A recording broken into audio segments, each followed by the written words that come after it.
This is our Forex blog for May 16th, 2011. I was out of town last Friday. That's the reason we didn't have a Friday blog. Like most days, you really want to find the currencies that are super strong and trade them against the weak ones. The dollar and the yen have both been going up over the last week and month.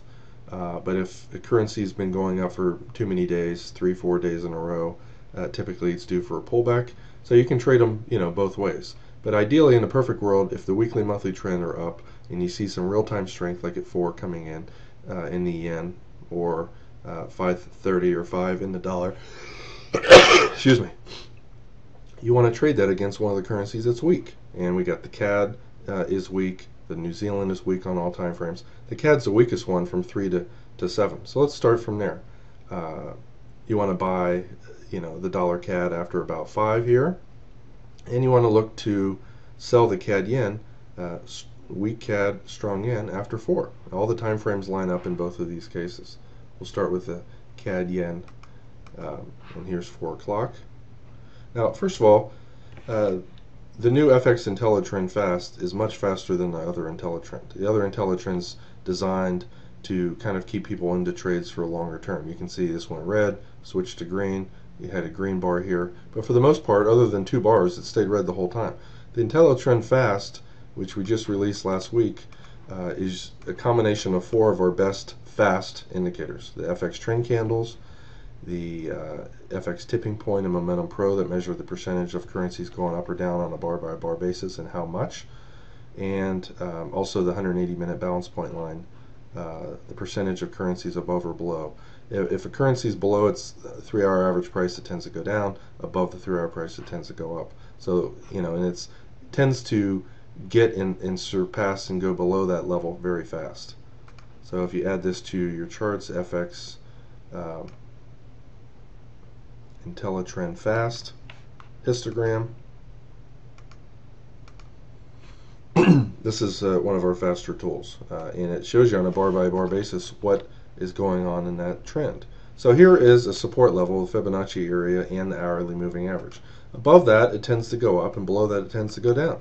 So, earlier today, when it broke above the hourly right here, and you can see there was some strength, and it pulled down and hit the hourly right here, you might have went to buy, because earlier in the day the CAD was strong.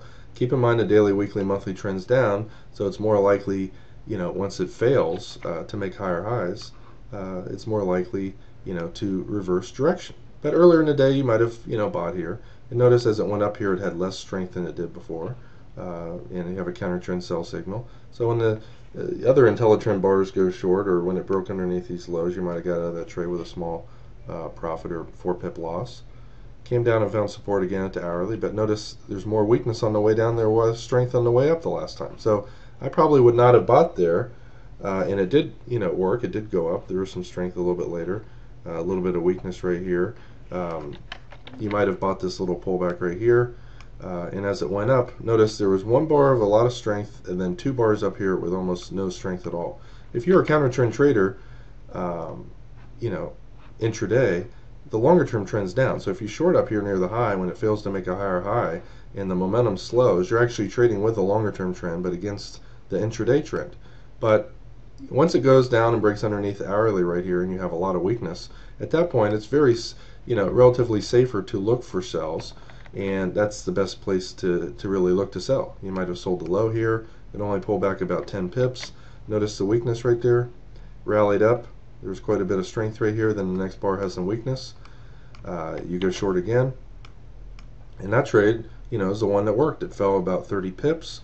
Notice also as it went sideways right here, there's no strength at all. This is a no-brainer short, the best of the day, because anytime you see a down move with incredible weakness and then it either goes sideways or up with very little strength, it's a no-brainer trade. You draw your fibs on the last swing down, and it pretty much gives you an idea of where to take your profits. Here's the Fibonacci profit target. Here's our lower containment band, which most of the time is the end of the down move. And you can see, even if you kind of held a little bit for the double bottom right here, the weakness falls off a cliff right here, and then it starts to go up, and it goes up with a lot of strength. So you're out of your trade, So if you add up today in the CAD yen, even before, without using our currency meter, obviously it showed that this was weak and likely to go down. But if you took a buy here, you might have lost 5 pips. If you bought here, you might have made 2 or 3. If you're an aggressive counter trend trader up here, which most of our new traders shouldn't do, wait for it to break the hourly and start selling from this point onward. You know, you had a nice 20, 30 pip move here, 20 pip move, and another 20 pip move. Let's look at the dollar CAD. And we're going to remove the Trend Intensity Pro, which tends to be a little bit slower because it uses the slopes of all the trends, and our other tools use a bar by bar analysis, which is a lot faster. Oops, hold on a second here. Let me remove that.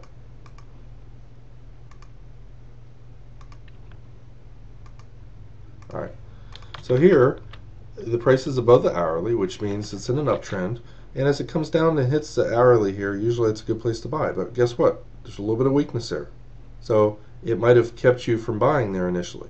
And then here, as it's going lower, notice the weakness is gone, and so when it starts to go back up and it breaks that trend line, what a perfect trade. You know, one, it kept you out of possibly sitting in this for 30 minutes, a little bit nervous on which way it's going to go, and secondly, once the weakness is gone, it took off. It went up to a resistance area here, which is about 20 pips away, and it ran into a little bit of weakness. You might always want to exit half your trade there. If you use the trailing stop, you might have got stopped out there. And if you bought the breakout right here and your stop was underneath the swing low, it went your way, then immediately came back against you. You might be a little nervous right here, but guess what? The weakness disappears again. You move your stop up, and that second trade, you know, worked a little bit better than the first. It went to the fib target, good place to get out. If you weren't out of that trade, you know, when it pulls back and goes sideways here, tighten your stop. And most of the time, the second wave up, or in this case, the third wave up, is going to be the end of the move. Look, first wave up, second wave up, third wave up. So you draw your fibs on the second one, and when it's above the upper containment band, usually it reverses. If the longer term trend was down and it was up there, it's a very low risk, high probability short.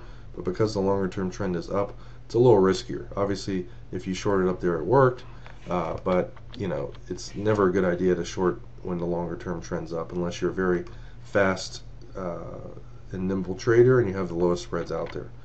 But this came up here and kind of went sideways and ran out of steam. I would have probably exited my trade right here around 56 to 53 and missed that other 10 pip move up. But if you are a counter trend trader up here and ignore the fact that the longer term trend's up, goes sideways up there and loses some strength, you go short, your initial stop's right here, you know, you would have, and you can see it's kind of going sideways right here. Anytime a trade doesn't go your way and kind of goes sideways, you want to tighten in half. You would have lost about 6 pips there. And then when it went up to the second fib target, again on this bar right here, the strength all but fell away, and it started going sideways. I'd kind of wait for a few bars going sideways before going short. You go short right here, and you can see it's kind of falling, and there's almost the weakness kind of subsides a little bit, but there's no strength at all. So you might have got out of your trade right here. That would have been a reasonable place to get out, somewhere around 44.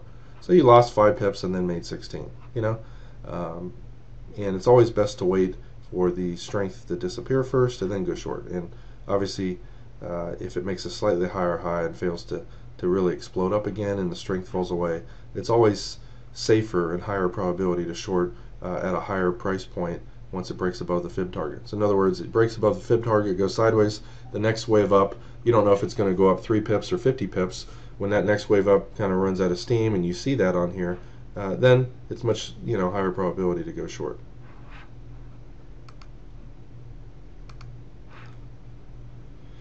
The New Zealand also was weak pretty much until about 9:30 or 10. So during the times when the yen or dollar were strong, the New Zealand yen would have been a great short. Let me go back to one of these other currencies and change that to the New Zealand yen just to save time. And first of all, you can see that this is underneath the hourly, and you know, it really kind of fails to go up right here. There's not much interpretation, you know, the up moves and down moves are about the same. So there's, you know, sometimes you really see clear patterns and other times you don't.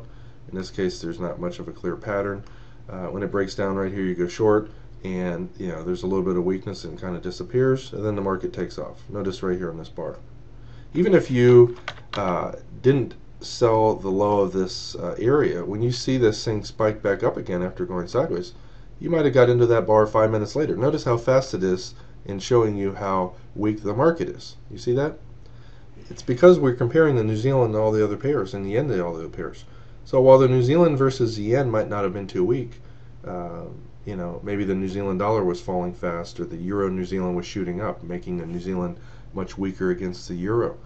This tool shows you that, and you can see in this instance it was actually a leading indicator. It was 5 minutes early on the breakout. You short that breakout and it just absolutely collapses. Usually the lower containment band is a decent place to get out, maybe somewhere around here at 02. You're short up here around 40, made 40 pips. And notice on this little sideways range right here, anytime it goes sideways 30 minutes to 2 hours, I prefer the 2 hours versus 30 minutes, but with almost no strength in comparison to the weakness, another great place to go short. And it may not go to the fib target underneath there, which is all the way down here. It ultimately did. It came down a few pips away from it right here. You probably would have wanted to exit 78. You're short and probably made 20 pips or so. Now this is a riskier trade, but it worked too. You can see a lot of weakness, almost no strength right here. Phenomenal trade. Let's go over some of the other currencies today that I spotted very high probability trades on.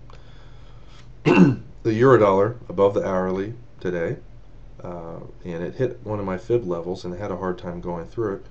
Once the strength earlier disappeared, you might have given this a shot to short. You might have lost 5 pips. Pull back to the hourly, ran out of steam. You might have bought right here. Notice it went up and then went sideways, and the strength all but fell off a cliff. You got to tighten your stop. You can get out of some of these trades right here. You're in at 15, maybe out at 22. Make 4 or 5 pips rather than give it back. If you see the momentum continue, like in this case, you stick with it. If you don't see the momentum continue, you exit with a small 3 to 5 pip win or 5-6 pip loss. Notice this one pull back, a lot of weakness right here. Never buy after a bar with a lot of weakness. The next bar had very little weakness, so when it goes above that bar right here, you go long here. Found support at the monthly pivot level, and initially as it's going sideways right here, there's mostly green, and then it shoots up to this level with incredible strength. Whether you got out of half your trade at the double top right here and then trailed the rest, the main trade that I saw and that some of our traders commented to me on that they took was this move up here had incredible strength. The pullback here had almost no weakness, and when it broke out, maybe you're along right here around 45 expecting a breakout, guess what? The momentum was there, and I would have probably exited half my trade here at the upper containment band. Most of the time that's where the price reverses, but you made about 40 pips right there. And if you want to, on the second half of your trade, keep moving it up underneath, those bars lows. So ultimately, maybe you got stopped out right here a little bit later. Or probably even a better thing to do is, once it hits the fib target or the upper containment band, draw your fibs and just flat out exit at the 1.382. Most of the time it's not going to go above there. I would have probably got out of the second half of my trade at 20 here and missed the extra 15 pips, but that's okay. Let's look at the euro yen. Again, this was above the upper containment band most of the day. It shot up here again, just like the euro dollar, with incredible strength, pegged at 100% for many bars. The pullback right here had a little bit of weakness, then it all but disappeared, and when it broke out again, what a great place to get into this trade. Initially, there's some real strength. It's kind of chopping around here, and even though the euro against the yen pulled back on some of these bars, you didn't get any weakness in the euro or strength in the yen against other currencies, and it continued up. This is where the Fibonacci profit targets, were good places again. Now, if it goes right through the first one, what I usually do is exit the whole thing right here at the second one right here. I would have been out of this whole trade at 93. In this at 34, I might have got out during this chop right here and had to buy the breakout again at 58. I would have been out of the whole trade up here. And again, probability-wise, most of the time the market doesn't go above the 1.618. I'd say about 75-80% of the time it doesn't. But you can see just incredible strength right here. And one of the things that we do in addition to using the 5-minute charts in currency meter is we actually use tick charts for more precise entry. So here's the euro yen during that time, and you can see you can have lower losses using tick charts because it's very quick in getting out. Let's say you bought this little pullback right here. You know, you can see it shot up about 10 pips, went sideways. You would have maybe got stopped out, pull back again. I'd be a little bit nervous before getting back in, so kind of waiting a little bit. It breaks out right here. You're in. It's kind of going up. The other tool was showing lots of strength, so you might have just, you know, raised your stop here, raise your stop here, raise your stop here, raise your stop here, and made 15 pips on that. Pulled back again, went sideways, broke out, and the currency meter was telling you to stay in this trade. I mean, whether you get into a trade and you kind of hold it through all the little whipsaws, or you just scalp each little pullback move up, that's up to you. And in this last case right here, you're in, it's kind of going sideways. You move your stop up, goes up a little higher. Maybe you got stopped out of this thing right here. But even if you did get out here at 66 and you're in here at 54, you know, if you were with some of our ECM brokers, you would have made 8 or 9 pips there. And the currency meter was, or the new FX IntelliTrend Fast was showing you how strong this is. You might have bought this breakout again here, and it went from 65 all the way up here, you know, for a nice 35 pip move. So you can, you know, decide yourself, you know, what time frame you want to use it on. Let's go over one more example here, if we can find one. The Swiss, extremely strong today. The CAD was one of the weakest. The New Zealand was one of the weakest. Later today, the dollar and the yen were extremely weak. So let's look at selling the dollar against the Swiss. The Swiss is strong on all time frames from 3 onward. Hold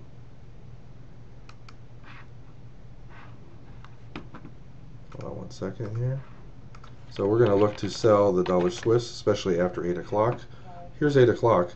First of all, notice, you know, when this thing broke down from above to below the hourly here, and it's a little harder to trade because the weekly trend's just slightly up and the monthly trend's very weak. The daily trend obviously shifted down earlier today. If you're short right here, it just keeps falling and falling, and there's no green bars at all on here. I probably would have got out of my trade right here. And usually after an hour or two, you can kind of, you know, sell moves. I might have gone short right here. Notice there's really no weakness coming down. I would have got out of this with just a time stop with probably a 4 or 5 pip loss. You know, when it was right here, I wouldn't have got out. I would have hoped it had fallen, but it didn't. So I would have probably lost 5 pips there. Then when it breaks down again underneath, anytime it goes sideways for so long without any kind of move up, that's one super weak currency. This is a 65-70% odds trade right here. You go short. Initially on the way down, it's just kind of, you know, has a little bit of weakness and then it disappears.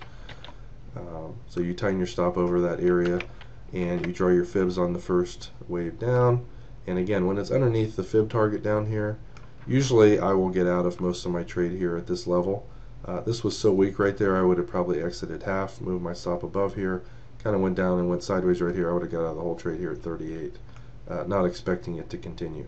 And I wouldn't have shorted down there even though the trade worked. You can see extreme weakness on the way down. You know, one bar here with a little bit of strength and that's it. When it broke down, you know, if you do take risky trades like this, you know, get out of it as soon as, you know, it starts to pop its head up, you know, for another 20-30 pips right there. But this trade right here, if you sold it at 70 and got out of it here at 40, you made about 30 pips. And if you sold it right here, you know, there was no reason to get out of that trade. It's just all weakness.